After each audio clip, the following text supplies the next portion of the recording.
Now, the Supreme Court took up the Twisha Sharma death case and strongly urged both families as well as the media to avoid public commentary that could influence the ongoing investigation.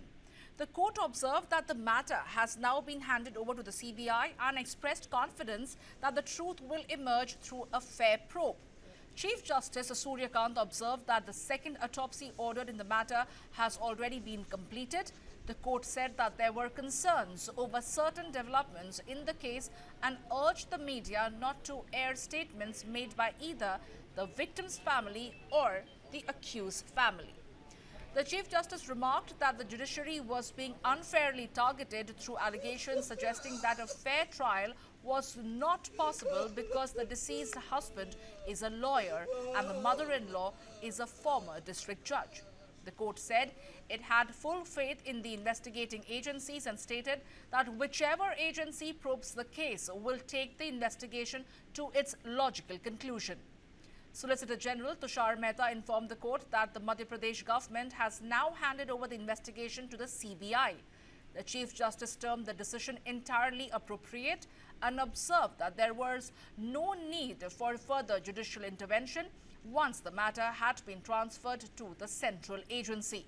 Senior advocate Siddhartha Luthra, appearing in the matter, alleged institutional bias and claimed that there had been delays in registering the FIR as well as lapses in preserving evidence. He argued that crucial evidence could continue to be destroyed with every passing day. And responding to these concerns, the Chief Justice assured that all parties that a fair investigation would be ensured. The court directed both sides to record their statements before the investigating agency instead of making allegations publicly or through television interviews. The Supreme Court also appealed to the media to refrain from recording or broadcasting statements of the witnesses, warning that such coverage could prejudice the ongoing investigation.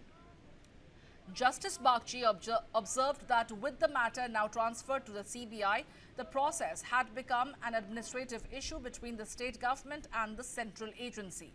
And during the hearing, the Solicitor General said the young woman had lost her life under tragic circumstances and pointed to several messages allegedly left behind by the deceased.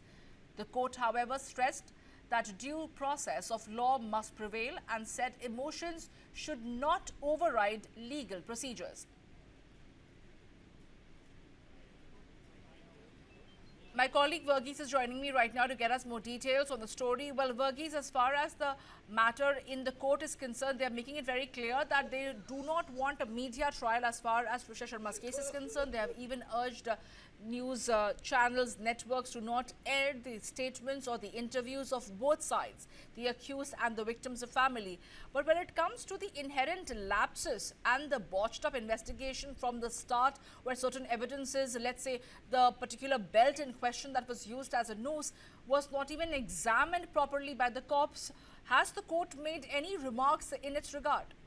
When it comes to the investigation, the court has kept it very brief. They have said that it is good that the case has been handed over to the CBI. Meanwhile, one of the advocates raised the concern saying that there should be an order that should be passed asking for the CBI to take over the case. But the court said now it is a matter between the state and the CBI, and therefore the state will take the appropriate measures to ensure that the case is handed over to the CBI. And since the government has already made that statement, it said wait for the procedures to in fact happen. So the court is not giving an extra order to ensure that it goes to the CBI immediately. They've said that the state and the CBI would now take over this particular issue that is there. So that was raised on the investigation.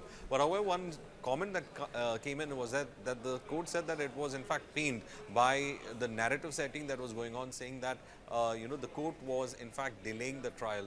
They said that the court, no matter whether it was a district judge or whether it was the common man, it was in fact viewing it in how the procedures have to be carried out.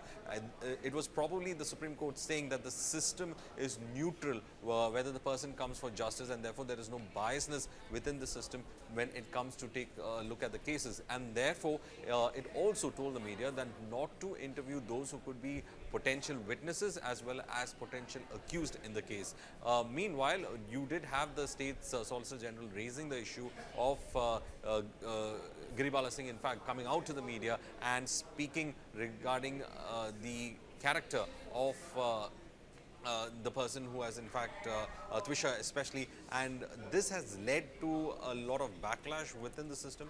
They said that they have taken note about it, and that is why they have in fact come out with the media asking them not to put any kind of a prejudicial kind of a system in place where they go ahead and carry on with these interviews that could affect the case at large. So it has on two fronts, it has in fact asked the media to curtail itself from any kind of narrative setting as such, because they want it to go on a fair basis. So the court has done 2-3 things. One is that it has allowed it has in fact given the go ahead for the CBI to go ahead and take it. It's in fact given it as a preference as well. Meanwhile, at the same time, it is declined from giving any kind of an order. It's asked the state itself to carry on with the procedures to hand over the case as such. Third, they have ensured that there is no media trial that's happening, and therefore has in fact the media going ahead and asking questions to who could be potentially accused or who could be potential witnesses in this case, so that the procedure of the investigation is not in fact affected. So these are 3 things that has fairly come out in this entire hearing as such, Simon. Absolutely, Verghese. But when it comes to non-cooperation by Twisha Sharma's husband Samarth Singh and the mother-in-law Giribala Singh, there is also an area of concern over there. Has the court made any statements in that regards? This has been in fact raised again by the Solicitor General. He has in fact said that though the the accused is in fact giving interviews with the press, they are not in fact cooperating with the people who are in the investigation, especially those investigation officers. That has in fact been taken up, but the court has not given anything specific for it other than saying that it has noted what the Solicitor General had to say.